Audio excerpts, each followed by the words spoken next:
Warning: some viewers may find the following content to be disturbing. Viewers' discretion is advised.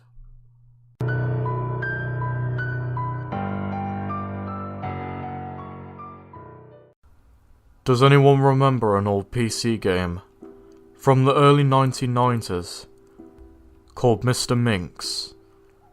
It's mainly a typing game, similar to Mario Teaches Typing. We have to type words into a bowl to make a chef, the titular Mr. Mix, put ingredients into a bowl. Unlike most typing games, however, the game is notorious for having an insane difficulty curve. The game has a words per minute requirement for every level, being as low as 10 on the level 1, and as high as 85 on the 3rd. By level 5, the requirement reaches over 500, effectively making it impossible to proceed any further. One of the main things that people noticed about the game immediately was the background music.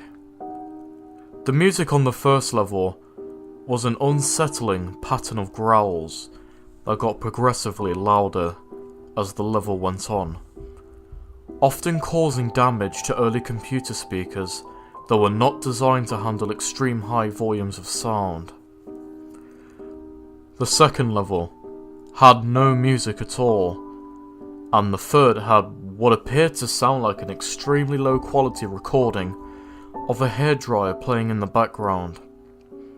The remaining 2 levels had an extremely loud, high-pitched ringing throughout the level that caused severe eardrum damage to those who managed to get that far. Another rather disturbing aspect of the game was the design of Mr. Mix himself. He was a large, round-faced, overweight man with large beady eyes and red spots on his cheeks. Most children who played the game reported having vivid nightmares of Mr. Mix speaking to them in a quiet, raspy voice, threatening them to keep quiet about something. However, none of them could even remember exactly what that was. One psychologist who saw many of these children reported being disturbed by the sheer amount of terror on the faces of the children as they recounted the details of the nightmare. Many of the children broke down into tears in the process, begging for their parents to save them. However, no direct relationship to the game itself could be determined by these few cases, as not all the children suffered the same adverse effects. For obvious reasons, the game did not sell well. It remained in relative obscurity until a few years ago, when PC hackers got a hold of the ROM and started to dig through it. Using memory hacking software, they managed to crack the game's coding and bypass the impossible 5th level. What they found, however, was extremely disturbing and caused many of them to quit the expedition altogether. According to the reports these hackers left behind, the game begins to act very strangely if the 5th level is bypassed. The game crashes violently and closes, writing a bunch of files to the user's System32 directory, to the point that the RAM was almost completely filled. Those files are reportedly pictures of people with horribly deformed faces, appearing to scream in pain and agony, with their eyes appearing to be bleeding from their tear ducts, and the outer layer of skin torn clean off in multiple places. If the user attempts to delete these files, the computer will violently crash and blue screen, causing permanent, irreparable damage to the user's hard drive. The hackers found that this was caused by a lone byte in the game's ROM that triggered when the 5th level was completed. After removing this byte, they were finally able to proceed to the 6th and final level.